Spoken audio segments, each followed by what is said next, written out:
الحمد لله نحمده ونستعينه ونستغفره ونؤمن به ونتوكل عليه ونعوذ بالله من شرور أنفسنا ومن سيئات أعمالنا من يهده الله فلا مضل له ومن يضلله فلا هادي له وأشهد أن لا إله إلا الله وحده لا شريك له وأشهد أن سيدنا وسندنا ونبينا ومولانا محمدا عبده ورسوله صلى الله تعالى عليه وعلى آله وأصحابه وبارك وسلم تسليما كثيرا أما بعد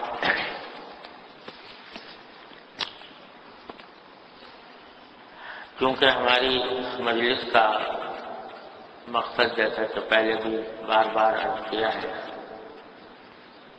یہ ہے کہ ہم تھوڑی دیر بیٹھ کر اپنی اصلاح کی طرف متوجہ ہوں، اپنے خامیوں کو دور کرنے کی کوشش کریں اور دین کی صحیح سمجھ پیدا کر کے اپنے آپ کو اس کے مطابق ڈھالنے کی فکر کریں۔ اس لیے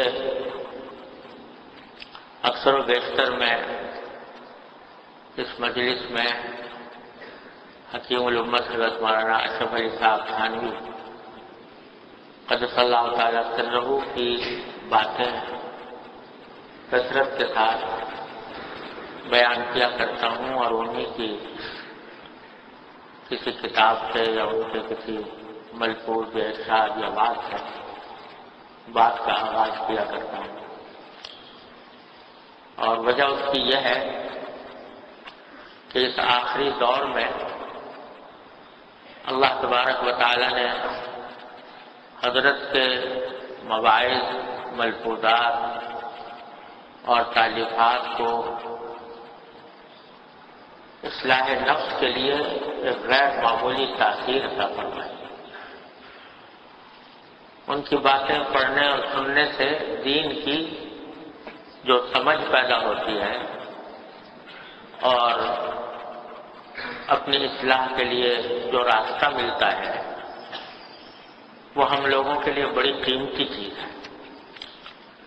اس لیے عام طور سے میں حضرت ہی کا کوئی ارشاد پڑھتا ہوں اور اس کی تشریح جو کچھ اللہ تعالیٰ دل میں ڈالتے ہیں وہ عرض کیا کرتا ہوں۔ تو یہ بھی ایک کتاب ہے جو حضرت والا کے مختلف ملفوظات اور ارشادات پر مشتمل ہے، اور ان میں سے ہر بات ہمارے لیے بہت عظیم سبق رکھتی ہے۔ تو اسی میں مذکور ہے کہ حکیم الامت حضرت تھانوی رحمۃ اللہ علیہ نے فرمایا کہ جس زمانے میں مدرسہ دیوبند میں پڑھا کرتا تھا اس وقت کے حالات اور واقعات یاد آ کر دل کی عجیب کیفیت ہوتی ہے۔ اس وقت یہ معلوم ہوتا تھا کہ زمانہ ہمیشہ ایسا ہی رہے گا۔ اس وقت بڑے بڑے اہل کمال کا اجتماع تھا اور قریب قریب سب اپنے آپ کو مٹائے ہوئے اور فنا کیے ہوئے تھے۔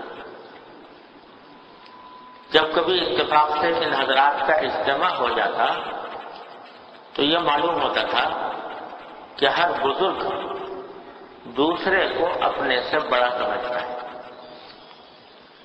بڑی ہی خیر کا مجمع تھا۔ یہی حالت آپس میں طلبہ کی تھی، اور اساتذہ کے سامنے تو بولنے کی بھی ہمت نہیں ہوتی، اور ایک یہ زمانہ ہے کہ اس وقت سے کوئی مناسبت ہی نہیں رہی۔ اس وقت کھلم کھلا نظر آتا تھا کہ مدرسے پر انوار کی بارش ہو رہی ہے، اور یہ سب ان حضرات کی مقبولیت کی علامت ہے، اور ان حضرات کے فتویٰ طہارت کے ثمرات سے، اور مدرسے کی مقبولیت کا اس قدر جلد جو اثر ساری دنیا پر ہوا، یہ بھی انہی حضرات کی برکت تھی۔ مقبولیت پر یاد آیا کہ حضرت مولانا محمد یعقوب صاحب رحمۃ اللہ علیہ نے خواب میں دیکھا کہ جنت ہے، جنت خواب میں دیکھی، اور اس میں ایک طرف چھپر کے مکان بنے ہوئے ہیں۔ فرماتے تھے کہ میں نے دل میں کہا کہ اللہ یہ کیسی جنت ہے جس میں چھپر ہے۔ جس وقت صبح کو مدرسے آیا تو مدرسے کے چھپر نظر پڑے تو ویسے ہی چھپر جو جنت میں دیکھے۔ یہ زمانہ بالکل مدرسے کا ابتدائی زمانہ تھا، تب تعبیر سمجھ میں آئی کہ یہ مدرسے کی مقبولیت دکھائی گئی ہے۔ اللہ کام اس وقت کے کیسے کیسے باکمان لوگ فارغ ہو کر نکلے، اور اس وقت سب کچھ ہے، اور اس کا مقابلے میں جو ایک چیز تھی جس کو روح کہتے ہیں وہ نہیں رہی۔ باقی علم اور جگہ سے اب بھی بہت ہے۔ یہ عجیب بات حضرت نے بیان فرمائی ہے، تو آج تھوڑی سی اس کی تشریح عرض کر دوں۔ یہ دارالعلوم دیوبند کا ذکر فرمایا حضرت والا نے، اور اللہ تعالیٰ کے فضل و کرم سے ہم آپ سب اسی دارالعلوم دیوبند سے نسبت رکھتے ہیں، محبت کی، عقیدت کی، اور اس نسبت پر الحمدللہ ہمیں اطمینان بھی ہے، الحمدللہ فخر بھی ہے۔ اللہ تعالیٰ اس کی صحیح سمجھ ہمیں عطا فرمائے۔ لوگ سمجھتے ہیں کہ یہ دیوبندیت، ایک نام رکھ دیا ہے دیوبندیت، یہ کوئی الگ فرقہ ہے، الگ مسلک ہے، الگ جماعت ہے۔ تو حقیقت یہ ہے کہ یہ لفظ اس کو فرقہ یا جماعت یا مسلک الگ سے قرار دیتے ہوئے طبیعت میں اباح ہوتا ہے۔ وجہ اس کی یہ ہے کہ دارالعلوم دیوبند اور اس کے جو اکابر تھے، اللہ تعالیٰ ان کے درجات بلند فرمائے، انہوں نے کوئی نئے فرقے کی بنیاد نہیں ڈالی، کوئی نیا مسلک پیدا نہیں کیا، نیا مذہب نہیں بنایا، کوئی ایسی نئی جماعت نہیں بنائی کہ جو پچھلے اسلاف سے مختلف ہو۔ اس لیے اس کو ایک الگ کھانے میں فٹ کرنا یہ مناسب نہیں۔ ہم جو حضرات علماء دیوبند کو اپنا بڑا سمجھتے ہیں اور جن کو ہم اپنے لیے قابل تقلید سمجھتے ہیں، الحمدللہ وہ اس کی وجہ در حقیقت یہ نہیں کہ محض ایک عقیدت ہو گئی ہے اور ایک تعصب پیدا ہو گیا ہے کہ عصبیت کی وجہ سے یا تعصب کی وجہ سے ہم ان کو اپنا بڑا سمجھتے ہیں اور باقی ساری دنیا سے ہم الگ ان کو قرار دیتے ہیں۔ نہ کوئی تعصب ہے، نہ کوئی عصبیت ہے۔ حقیقت یہ ہے کہ ان حضرات اکابر سے محبت اور عقیدت کا سبب یہ ہے کہ الحمدللہ ان اکابر نے قرآن و سنت اور سلف صالحین کے طرز عمل کو اپنا کر عقیدتاً بھی اور عملاً بھی ایک ایسی مثال پیش کی ہے جس کے ذریعے کتاب و سنت کی تشریح واضح ہوئی ہے۔ دیکھیے ایک حدیث میں آتا ہے کہ نبی کریم سرور دو عالم صلی اللہ علیہ وسلم نے فرمایا کہ میری امت 70 سے زیادہ فرقوں میں بٹ جائے گی۔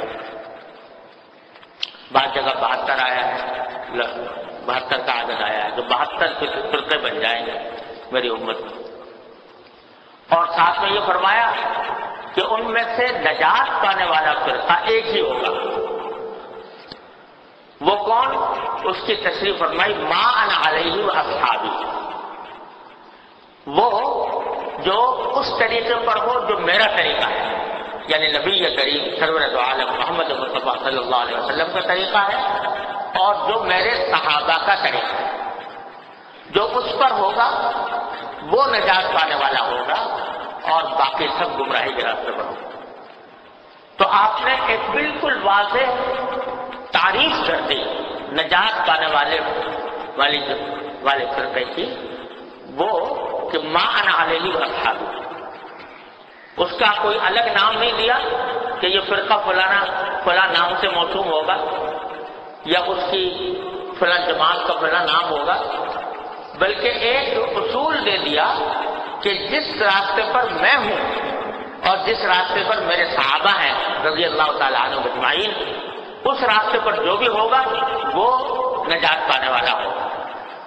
اس کے لیے نہ کوئی وطن مخصوص، نہ کوئی جگہ مخصوص، نہ کوئی جماعت کا نام مخصوص، نہ فرقے کا نام مخصوص، جو بھی ما انا علیہ واصحابی پر ہو کاربند ہو وہ نجات پانے والا ہو.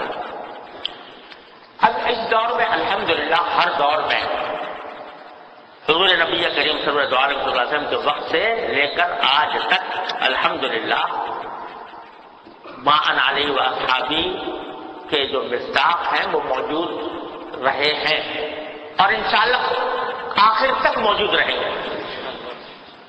کیونکہ نبی کریم صلی اللہ علیہ وسلم نے فرمایا کہ میری امت میں ایسے لوگ موجود رہیں گے، آخر وقت تک موجود رہیں گے. ایسا نہیں ہوگا باوجود زوال آ جانے کے، انحطاط آ جانے کے، حالات بدل جانے کے، لیکن اس کے باوجود ایسے لوگ ہر دور میں موجود رہیں گے اپنے اپنے زمانے کے اندر. کبھی کم ہو جائیں گے لیکن رہیں گے موجود. یہ سرکار دو عالم صلی اللہ علیہ وسلم نے ارشاد فرمایا، لہذا رہے، ہمیشہ رہے. اس آخری دور میں اللہ تبارک و تعالیٰ نے حضرات علماء دیوبند کو اگر کتاب و سنت کی ترازو میں تول کر دیکھا جائے تو الحمدللہ ان کو ما انا علیہ واصحابی کی مکمل تفسیر بنایا. اس اعتبار سے کہ دارالعلوم دیوبند دیکھنے کو تو ایک درسگاہ تھی جس میں علوم پڑھائے جاتے تھے. دیکھنے میں تو کتابیں پڑھائی جا رہی ہیں، استاد پڑھا رہے ہیں، طالب علم پڑھ رہے ہیں، لیکن وہ صرف درسگاہ ہی نہیں تھی، اس کے ساتھ ساتھ وہ ایک تربیت گاہ تھی. ایسی تربیت گاہ تھی کہ جہاں جو کچھ پڑھایا جا رہا ہے، دین کی جو سمجھ پیدا کی جا رہی ہے، اس کے اوپر عمل کرانے کے طریقے بھی سکھائے جاتے تھے. ماحول ایسا بنایا جاتا تھا اور بنایا گیا کہ جس کے نتیجے میں جو شخص اس ماحول میں آیا وہ صرف کہنے کو عالم نہیں بنا بلکہ علم کے تقاضوں پر عمل کرنے والا بنا. علم اور تحقیق کے شناور تو بے شمار ہے دنیا میں. کتابیں لکھ دی، تحقیقات کر لی، مقالے لکھ دیے، اچھی تقریریں کر لی، خطابت کے شہسوار، تحریر کے شہسوار بہت، لیکن جن کی زندگیوں میں عکس آیا ہو اس علم کا، جن کی زندگیاں سنت کی تصویر ہوں، جن کی زندگیاں صحابہ کرام کی یاد دلائیں، ایسے لوگ کم ہیں. اور الحمدللہ ہمارے اکابر علماء دیوبند میں اللہ تبارک و تعالیٰ نے ایسے ہی لوگ پیدا فرمائے تھے جن کا فیض اس وقت پوری دنیا میں پھیلا ہوا ہے. میں تو ساری دنیا میں جاتا رہتا ہوں، جا کر وہاں پر جہاں پر بھی جا کر دیکھو دین کا اگر کوئی چرچا نظر آتا ہے تو کہیں نہ کہیں سے اس کا تعلق جڑا ہوا ہوگا دارالعلوم دیوبند کے ساتھ. یا تو اس کا براہ راست شاگرد ہے، یا اس کے شاگردوں کا شاگرد ہے، یا اس کے شاگردوں کے شاگردوں کا شاگرد ہے. کوئی نہ کوئی تعلق جڑا ہوا رہے گا. دنیا کے دور افتادہ علاقوں میں بھی اگر کہیں دین کی کوئی شمع روشن ہے تو اس کا کسی نہ کسی نہ تعلق جڑا ہوا ہے انہی اکابر علماء دیوبند کے ساتھ. یہ جو فیض اللہ تعالیٰ نے پھیلایا اس دنیا میں ان بزرگوں کا، اس کی وجہ در حقیقت صرف یہ زبانی اور لفظی اور کتابی علم نہیں تھا، بلکہ وہ طرز زندگی تھا، دین کی وہ سمجھ تھی، اس پر عمل اور استقامت تھی جس نے اس کا فیصلہ لایا۔ دارالعلوم دیوبند کی جو تاریخ ہے، یعنی جس سال دارالعلوم دیوبند قائم ہوا، تو اس کی تاریخ کسی بزرگ نے یوں نکالی ہے کہ در مدرسہ خانقاہ دیدیں، در مدرسہ خانقاہ دیدیں، یعنی ہم نے مدرسے میں خانقاہ دیکھی۔ تو ان کے حروف کو اگر جوڑا جائے تو جوڑ کر ان کے جو عادات ہوتے ہیں ان سے دارالعلوم دیوبند کے قیام کی تاریخ نکلتی ہے۔ تو شروع سے پہلے دن سے مدرسہ اور خانقاہ دونوں کو یکجان کیا ہوا تھا۔ آپ کو پتہ ہے، سب لوگ شاید جانتے ہوں گے کہ جب دارالعلوم دیوبند قائم ہوا تو کس طرح ہوا، کہاں ہوا؟ ایک انار کے درخت کے نیچے ایک استاد اور ایک شاگرد، استاد کا نام بھی محمود اور شاگرد کا نام بھی محمود۔ استاد ملا محمود رحمۃ اللہ علیہ تھے اور شاگرد محمود الحسن شیخ الہند، جو بعد میں شیخ الہند بنے، وہ تھے۔ نہ کوئی عمارت، نہ کوئی شان و شوکت، درخت کے نیچے بیٹھ کر کام شروع کر دیا اللہ کے نام پر۔ اسی میں اللہ نے برکت فرمائی، اور استاد بھی ایسے اور شاگرد بھی ایسے کہ وہ سنت کے اندر ڈھلے ہوئے، اپنے تکبر کا نام نہیں، عجب کا نام نہیں، اپنی بڑائی کا احساس نہیں، اور ایک طرف علم صحیح دیا جا رہا ہے اور عقیدہ صحیحہ کی آبیاری کی جا رہی ہے، اور دوسری طرف سنت کی زندگی کو سنت کے سانچے میں ڈھالا جا رہا ہے۔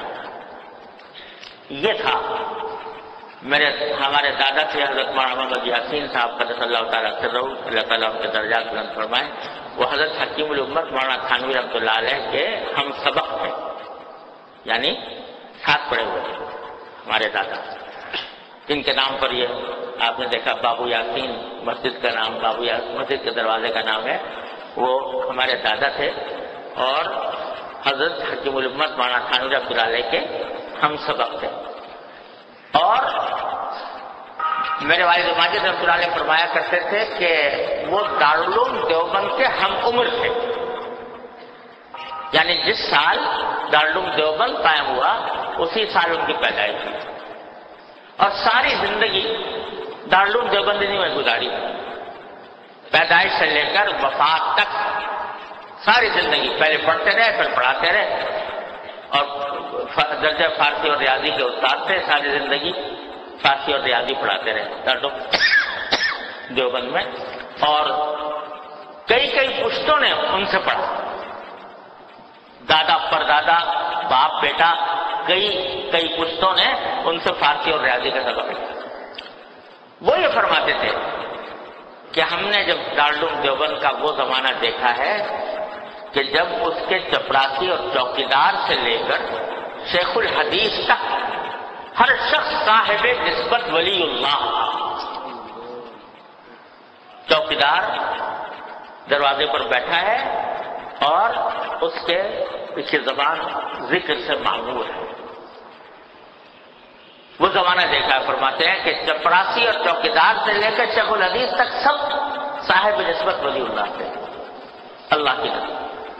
کیسے لوگ تقوی اور طہارت کے مجسمے، اپنی ذات کو مٹائے ہوئے، جو حضرت فرما رہے ہیں اپنی ذات کو فنا کیے ہوئے، اپنی ذات کا کوئی پندار نہیں، اپنی ذات کا کوئی تکبر نہیں، کوئی عجب نہیں، ایسے بڑے علماء، بڑے محققین، لیکن اپنی ذات میں دیکھو تو کچھ بھی نہیں۔ حضرت مولانا محمد قاسم نانوتوی رحمۃ اللہ علیہ جیسا جبل علم کے پہاڑ، جنہوں نے بڑے مناظروں کو شکست دی، مناظروں کے اندر آریاؤں سے مناظرے ہوئے، عیسائیوں سے ہوئے، خدا جانے کن سے ہوئے، ان کی کتابیں اگر اٹھا کر دیکھو تو اچھے خاصے علماء کے کب اتنا پانی ہو جائے اس کو سمجھنے میں۔ لیکن حالت یہ تھی کہ دیکھنے والا پہچان بھی نہیں سکتا تھا کہ یہ کوئی بڑا عالم ہے. ایک تہبند پہنے ہوئے اور بالکل سیدھے سادے لباس میں رہتے تھے، اور انہی کا یہ مقولہ حضرت والا نے کئی جگہ ذکر کیا ہے. فرمایا کہ اگر دو حرف علم کی تہمت قاسم کے نام پر نہ ہوتی تو لوگوں کو پتہ بھی نہ چلتا کہ قاسم کہاں پیدا ہوا تھا، کہاں مر گیا. دو حرف علم کی تہمت یعنی اپنے جو علم سے تعلق تھا اس کو اس طرح ثابت ہوتا ہے. دو حرف علم کی تہمت اگر قاسم کے نام پر نہ ہوتی تو کسی کو پتہ بھی نہ چلتا کہ قاسم کہاں پیدا ہوا تھا اور کہاں مر گیا. جنگ آزادی سن 1857 کے اندر جہاد کیا، اور اس جہاد کے نتیجے میں گرفتاری کے وارنٹ جاری ہوئے. پولیس آئی گرفتار کرنے کے لیے، مسجد میں معلوم ہوا کہ مسجد میں ہے. مسجد میں پولیس والے پہنچے تو وہاں دیکھا کہ بالکل معمولی سا آدمی معمولی سا کرتا پہنے ہوئے، تہبند پہنے ہوئے وہاں پر موجود ہے. پولیس والے کے حاشیے خیال میں بھی بات نہ آئی کہ یہ مولانا محمد قاسم صاحب ہو سکتے ہیں. وہ سمجھا کوئی مسجد کا مؤذن ہے، مسجد کا کوئی خادم ہے، مسجد کی صفائی کرنے والا ہے. تو اس سے جا کر پوچھا کہ مولانا محمد قاسم صاحب کہاں ہیں. اب یہ خود مولانا محمد قاسم ہے اور جانتے تھے کہ یہ وارنٹ لے کر آیا گرفتاری کا.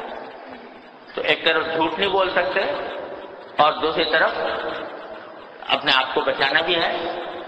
تو چند قدم پیچھے کی طرف ہٹے اور فرمانے لگے ابھی تو یہاں سے چھوڑ دیں، ابھی تو یہاں سے. اس طرح جواب دیا ابھی تو یہاں سے. اس کے حاشیے خیال میں بھی یہ بات نہیں آئی کہ مولانا محمد قاسم صاحب یہ ہو سکتے ہیں.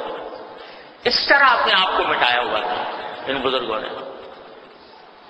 اللہ اور تقویٰ اور طہارت کا یہ مقام کہ بالکل ابتدائی زمانے کے جو معتمم تھے حضرت مولانا محمد منیر تانوتوی رحمۃ اللہ علیہ، دارالعلوم دیوبند کے ابتدائی معتمم تھے حضرت مولانا محمد منیر تانوتوی رحمۃ اللہ علیہ.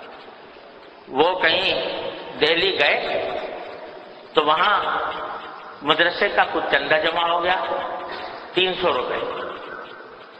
اب 300 روپے اس زمانے کے لحاظ سے 300 روپے جو ہیں آج کے 3 لاکھ 10 لاکھ سے بھی شاید زیادہ ہی ہوں گے اس زمانے کے. وہ لے کر آ رہے تھے دیوبند، گم ہو گئے. کچھ چوری ہو گئے یا کیا ہوا؟ چوری ہو گئے تو بڑا صدمہ ہوا کہ دارالعلوم کا اتنا پیسہ ضائع ہو گیا. تو اپنی جیب سے وہ مدرسے کے پیسے مدرسے کے اندر داخل کرنے کی لیے کوشش کی، یہاں تک کہ خود اتنے زیادہ خوشحال تو تھے نہیں. اس کے نتیجے میں بڑی مشکلات کا شکار ہونے لگے. سارے اساتذہ نے مل کے کہا کہ حضرت آپ کے پاس تو وہ امانت تھی، اور امانت آپ کی کسی کوتاہی کے بغیر اگر چلی جائے تو آدمی اس کا تاوان اس کے ذمہ نہیں آتا. تو آپ کیوں اتنی مشکل برداشت کر رہے ہیں؟ نہیں مانے. تو حضرت گنگوہی قدس اللہ تعالیٰ سے رہو جو دارالعلوم دیوبند کے بانی بھی تھے، سرپرست بھی تھے، ان کو لوگوں نے خط میں لکھا کہ مولانا کی طرف پیسے گم ہو گئے تھے اور وہ اپنی جیب سے ادا کر کے اور پریشانی اٹھا رہے ہیں، آپ ان کو سمجھائیں. تو حضرت گنگوہی رحمۃ اللہ علیہ نے خط لکھا مولانا کو کہ بھائی یہ فقہ کا مسئلہ ہے کہ جو امانت ہوتی ہے وہ اگر بغیر کسی بے احتیاطی کے اگر گم ہو جائے تو آدمی اس کا ضامن نہیں ہوتا، اس کا تاوان اس کے اوپر نہیں آتا، لہذا آپ اس فکر میں نہ پڑیں. تو جب یہ خط پہنچا حضرت گنگوہی رحمۃ اللہ علیہ کا مولانا محمد منیر تانوتوی رحمۃ اللہ علیہ کے پاس، تو پڑھ کر فرمانے لگے کیا مولوی رشید احمد صاحب نے ساری فقہ میرے لیے پڑھی تھی؟ ساری فقہ میرے واسطے پڑھی تھی؟ میں ان سے پوچھتا ہوں کہ اپنے دل پر ہاتھ رکھ کے جواب دیں کہ اگر ان کے ساتھ یہ واقعہ پیش آیا ہوتا تو وہ کیا کرتے؟ وہ کیا کرتے؟ میں وہی کر رہا ہوں جو اگر ان کے ساتھ پیش آیا ہوتا تو اس درجہ دارالعلوم کے معاملات میں، اس کے پیسے میں، اس کے تقویٰ و طہارت کا یہ معیار اللہ تعالیٰ نے ان بزرگوں کے ذریعے لوگوں کے سامنے پیش کیا۔ انہی کے بعد حضرت مولانا رفیع الدین صاحب دارالعلوم دیوبند کے معتمد تھے۔ ایک تو حضرت شاہ رفیع الدین صاحب وہ ہے جن کا قرآن شریف کا ترجمہ ہے، وہ نہیں، بلکہ مولانا رفیع الدین صاحب یہ دارالعلوم دیوبند کے معتمد تھے، دیوبند کے رہنے والے تھے، اور ضابطے کے عالم بھی نہیں تھے، یعنی پورا درس نظامی پڑھے ہوئے نہیں تھے، لیکن بڑے اونچے درجے کے ولی اللہ تھے اور نقشبندی سلسلے کے بہت بڑے بزرگ تھے مولانا رفیع الدین صاحب، ان کو معتمد بنا دیا تھا۔ اب یہ بھی دیکھو، معتمد ایک ایسے شخص صاحب کو بنا دیا جو درس نظامی پورا پڑھے ہوئے بھی نہیں، لیکن چونکہ درس نظامی کی جو روح ہے، یعنی عمل اور تقویٰ اور طہارت اور عبادت، اس کے پیش نظر ان کو معتمد بنا دیا تھا دارالعلوم کا۔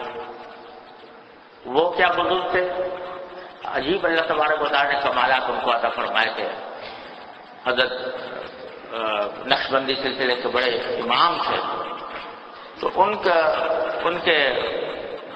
کا واقعہ میں نے اپنے والد ماجد رحمۃ اللہ علیہ پتہ نہیں کتنی مرتبہ سنا، حضرت نے کتاب میں بھی لکھا ہے کہ انہوں نے ایک گائے پالی ہوئی تھی،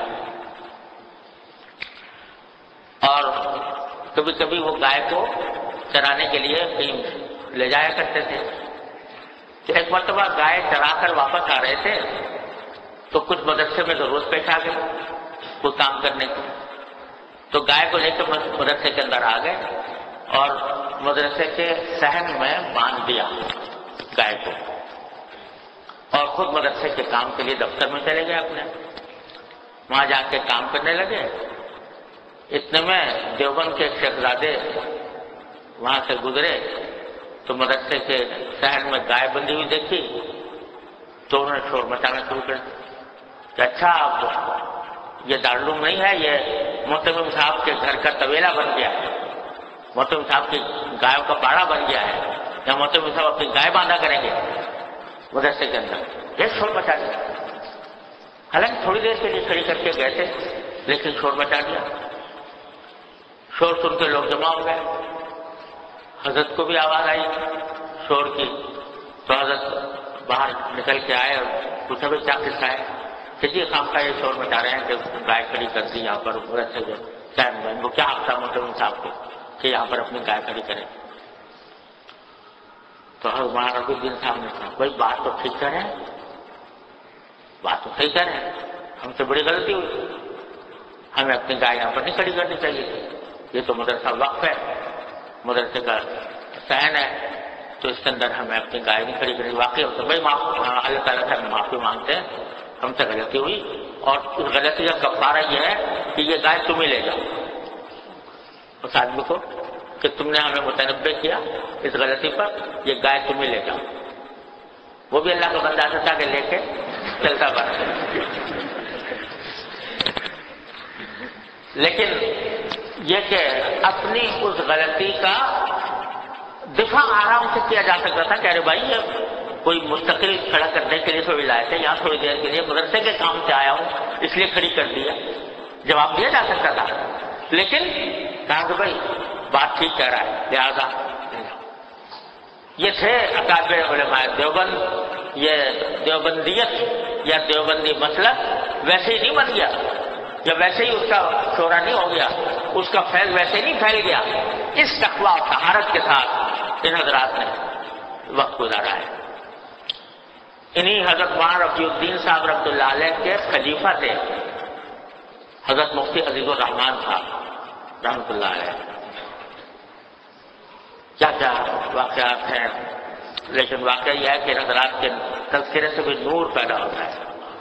حضرت مولانا رفیع الدین صاحب رحمۃ اللہ علیہ کے خلیفہ مجاز ہیں حضرت مولانا مفتی عزیز الرحمان صاحب رحمۃ اللہ علیہ، جن کا فتاویٰ چھپا ہوا ہے مفتی اعظم دارالعلوم دیوبند کے۔